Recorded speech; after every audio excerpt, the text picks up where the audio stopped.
kapatid ko! Aswang! Sabi ko na nga ba, aswang yan nanay niyo! Aswang!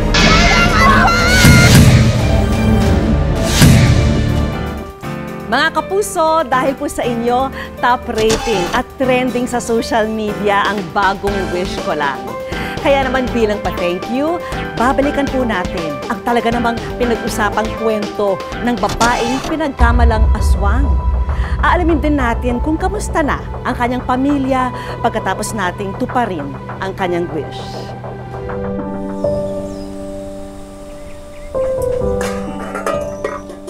Uy!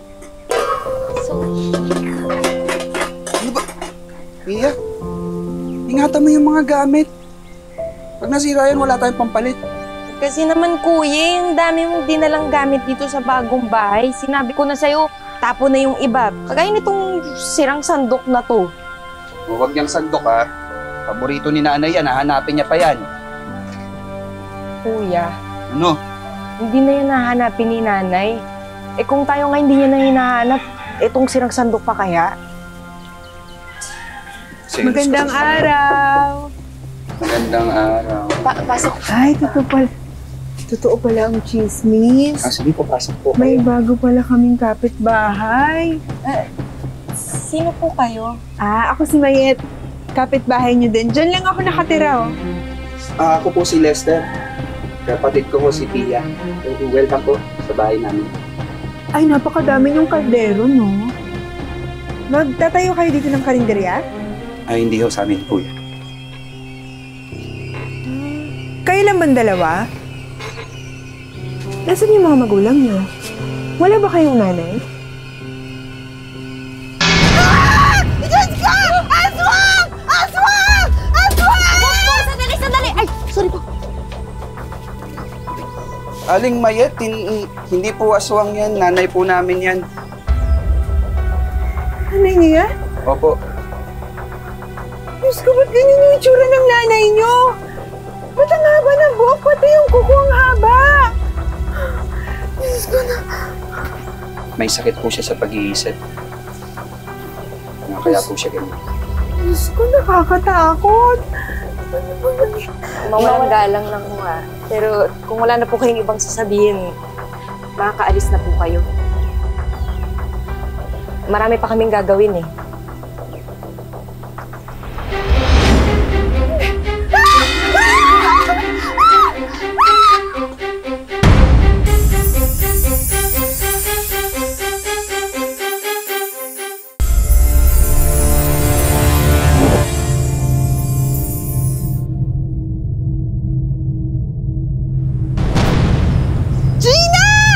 Gina, yung mga manok! Kuya! Kuya, yung mga alaga natin nagkakamatay!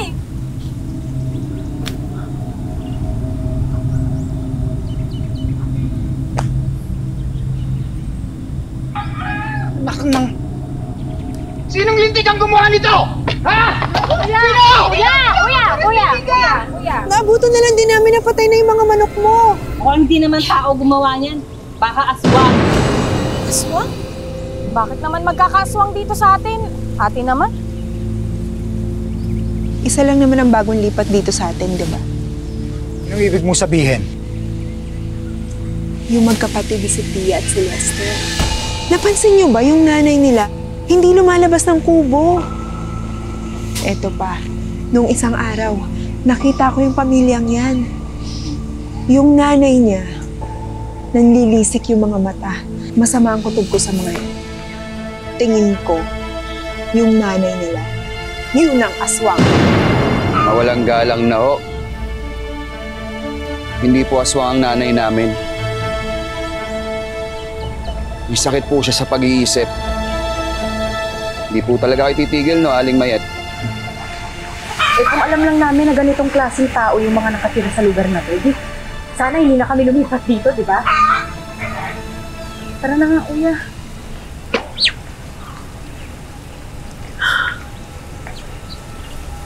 Gusto na lang ngayon? Makachismosa mo rin kasi. Ay, hindi ako chismosa, Gina. Nag-iingat lang ako. Dahil iba talaga ang kutob ko sa magkapatid na yan. Mag-iimbestiga ako at papatunayan ko sa inyo. Yung nanay ng dalawang yan, yun ang aswang.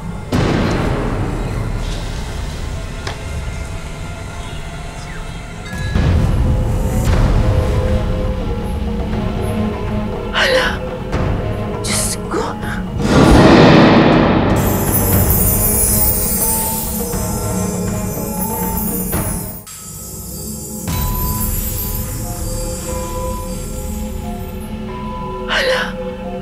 Diyos ko. Sabi ko na nga, Bay, aswang talaga itong babae to.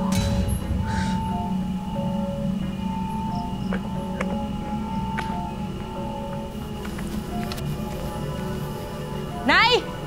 Nay, anong ginagawa niyo dyan? Bumaba na po kayo dyan. Baka madisgrasya, kuya. Pababain mo si nanay. Nay! Nay! Nay!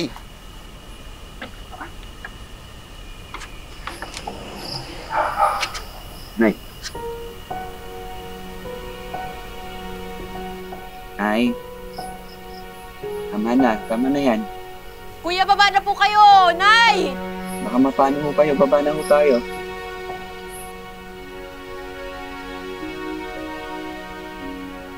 Isang subo na lang, Nay. Kailangan niyo kumain. Di sana tayo magiging ganito kundi dahil kay tatay. Hayaan mo na siya. Kaya nga tayo lumayo, di ba? Para hindi na niya na tayo masaktan. Kuya, natatakot ako para kay nanay. Huwag ka mag-alala. Mga chismis lang yun. Mga salita lang yun. Hindi tayo masasaktan ng mga salita lang. Ang daming nagsasabi dito na aswang daw siya. Kung alam lang nila kung sino yung tunay na umaswang sa atin. 99, 100. Nay, bakit po kailangang 100 beses sinusuklayan ng buhok? Ang dami naman. Siyempre, para makintab at matibay ang tubo nito. Tsaka, para mas madaling humaba. Kaya nga gustong-gusto ko na nga po itong humaba kasi di ba mas maganda sa babae yung mahabang buhok. Kaya nga dapat, lagi kang nagpasuklay kay nanay. Yeah! Nay, ito na po yung mga pinamili. Basta po. Huwag niyo na itago. Nakita ko na eh. Nay, sinaktan na naman kayo ni tatay, no? Patingin niya. Hindi, wala. Pati sa mukha.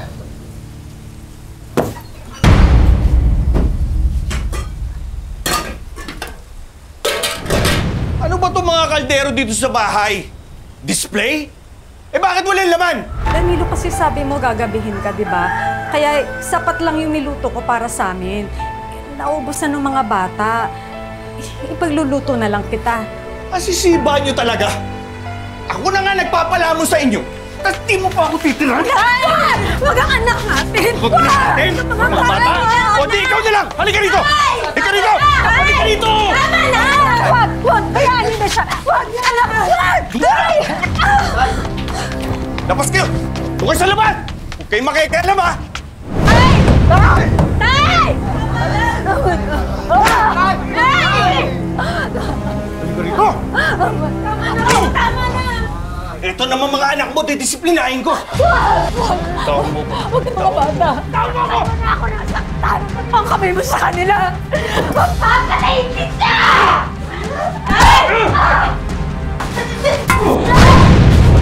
Makibukas na po, Tay! Oh! Samahan niyo na rin niyo! Mag-banding kayo!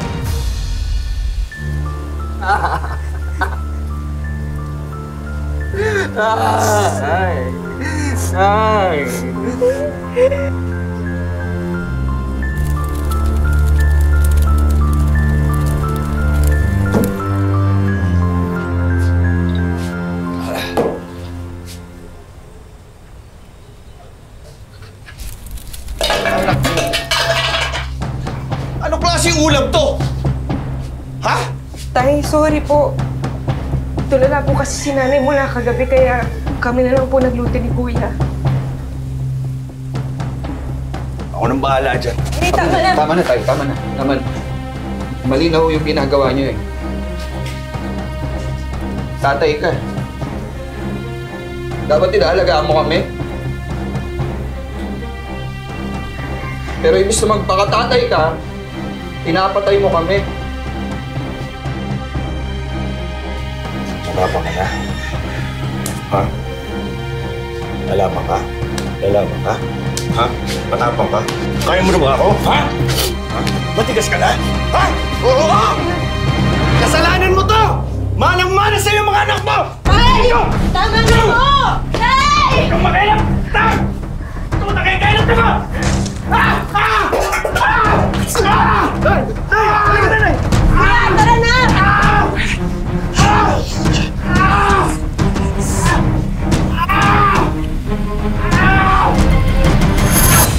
Kuya, paano pag may gawin silang iba? Paano kung... Sige, para mapalagay ka, tuwing lalabas tayo, ikandado na lang natin ang bahay. Ha? Balik na po kayo sa dati.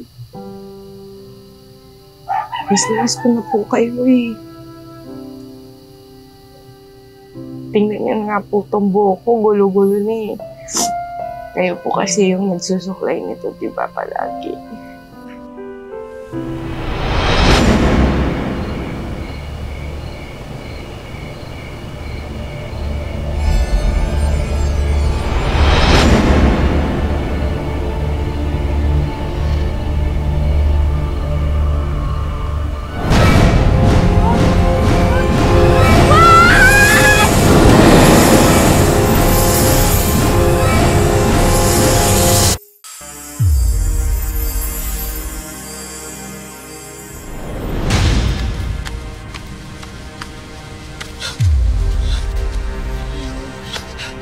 Gina? Gina? Gina! Gina! Ano nangyari? Sino gumawa nito? Sino gumawa nito sa kapatid ko? Sino pumatay sa'yo, Gina? Mayet, Patayin ko pumatay sa'yo! mukhang tama yung sinabi mong aswang nga ah. Parang may aswang nga dito sa atin.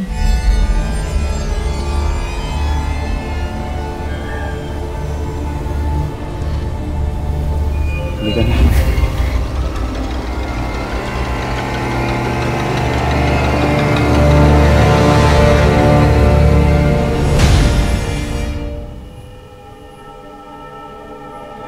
May tao ba dyan? Hindi ako natatakot sa'yo. Subukan mo lumapit, kundi papatayin kita!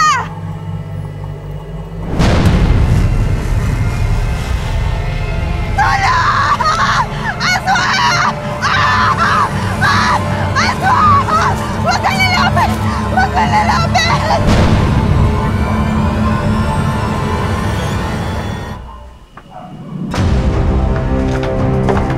Nay! Kuya! Kuya, wala si nanay! Sira ang kandado. Nakatakas ang nanay na.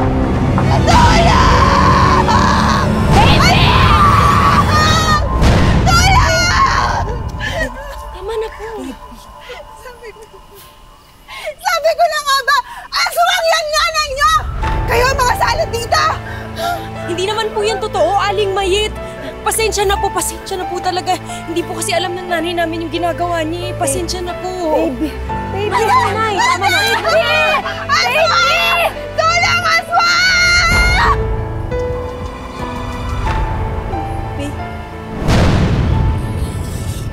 Papatayin ko ang pumatay sa'yo, Gina.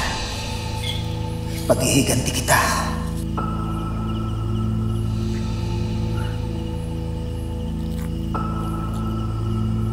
Mio! Mio! Mio, tulungan mo ako! Inatake ako ng aswang yung matanda si Imelda! Ano? Sinasabi ko na nga ba eh, aswang yung nanay ng mga batang yon!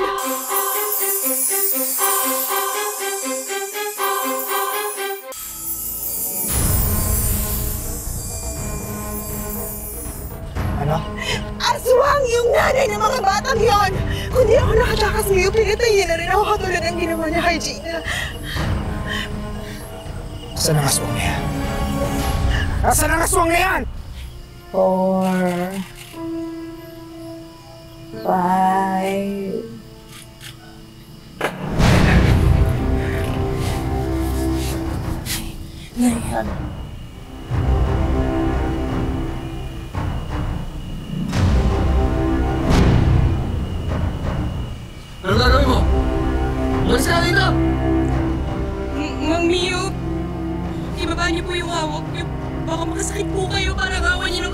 Pinatay ng nanay mo, kapatid ko. Hindi niya magagawa yun! Mabait ang nanay ko! Aswang ang nanay mo! Unahan ko na siya bago niya paupusin lahat ng tao dito. Ay, Kaswa! Kuya!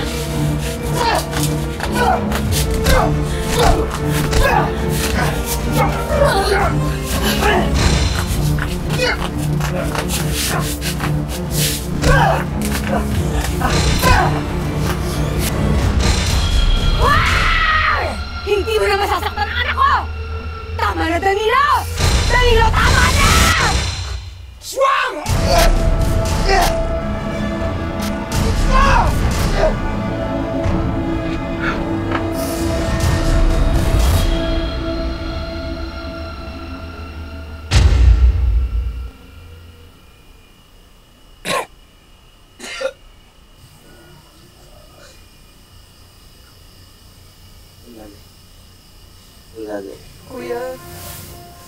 Kuya, wala na si nanay. Day. Nanay? Day.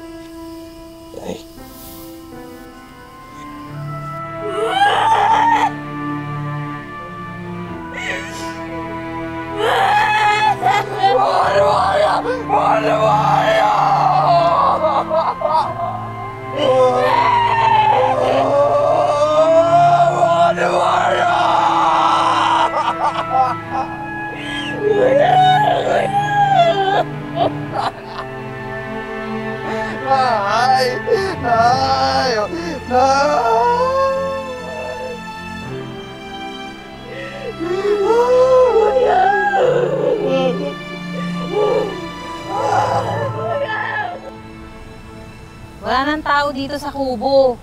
Wala na rin yung dalawang magkapatid. Si Mio naman daw nagtatago na rin. Diyos ko, ano ba nangyayari dito sa bayan natin? Ay, hayaan nyo na. Mabuti nga yun. Dahil napatay na ni Mio, aswang na pumatay sa kapatid. Ngayon, wala nang salot. Hoy Mayet, anong pinagsasabi mo? Nahuli na ng mga pulis ang pumatay kay Gina. Adik ang pumatay sa kanya tsaka dun sa mga alagang hayop ni Mio. Walang aswang dito. Kung may totoong salot dito, yun ang bibig mo.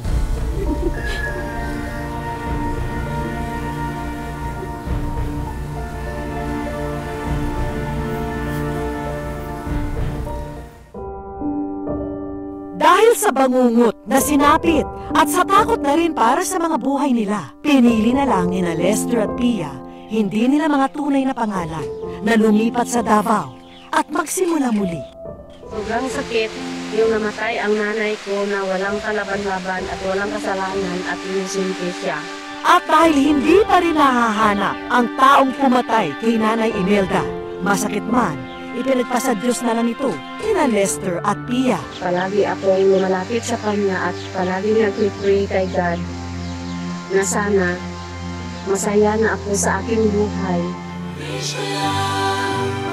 Sa kabila ng community quarantine noong 1 taon, gumawa ng paraan ng aming team para ipadala ang aming mga regalo kina Lester at Pia sa Davao. Malaking tulong po ito para po makapagsimula kami ng aming kunting pangkabuhayan. Trending at pumalo na sa mahigit 26 million views online ang kwento nina Lester at Pia. Kahit na nga ang mismong gumanap sa kwento naantig sa storya nila.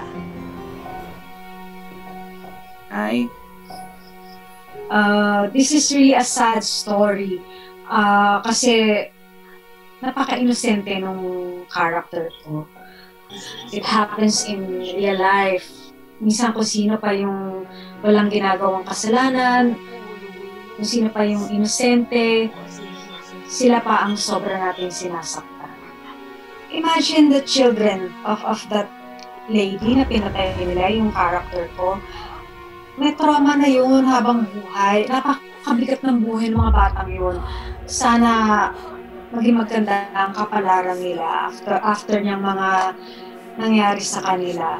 After that episode, marirealize mo lalo, mariremind ka na maging mas gentle sa mga words mo, sa mga salita mo. Na-remind ako na family will always be there. Halos 1 taon na rin mula nang i-feature namin ang kwento ni Pia. Kamusta na kaya sila ngayon? Good afternoon sa'yo, Pia! Dahil sa inyo, bagong buhay na po kami, nakapag-negosyo ng kunti. Nagkakumupikyo ako sa 3 sako yung nabili ko na nakamuti. Tinulungan ako ng anak ko sa pagluto, tapos ako ang nagpag-alis ako, tapos ko sa mga bahay, naglakad lang ako, pinuntahan ko ang mga kapitbahay namin, at saka pag-bili rin sila. Talagang napahanga mo kami sa dedikasyon mo, Pia. Kaya naman nag-join forces ang aming team at ang mga artistang gumanap sa inyong storya para maipadala ang laman ng mga mystery box na ito. Yun, nangako ako sa West ko lang na pauswago na ako sa pera na binigay niyo sa akin para hindi kami mahirapan sa aming hanap buhay. Yung nangyari sa buhay namin, hindi basta-basta, kagaya yung nangyari sa amin, huwag kayong wala ng pag-asa kasi nandyan si God sa inyo. Hanggat may buhay, may pag-asa. Mga kapuso, lagi po natin tatandaan, hanggang hindi tayo napapagod humiling at maniwala, hindi rin tayo mapapagod lumaban sa buhay. Ako po si Vicky Morales at ito po ang bagong Wish Ko Lang. Mga kapuso, thank you po sa pagtutok sa special episode ng bagong Wish Ko Lang. Lahat po tayo may kwento ng pag-asa at pagbangon, di ba? Ikaw, ano ang kwento ng wish mo? I-comment mo na yan sa aming official Facebook page at malay mo, wish mo na ang susunod naming tutuparin.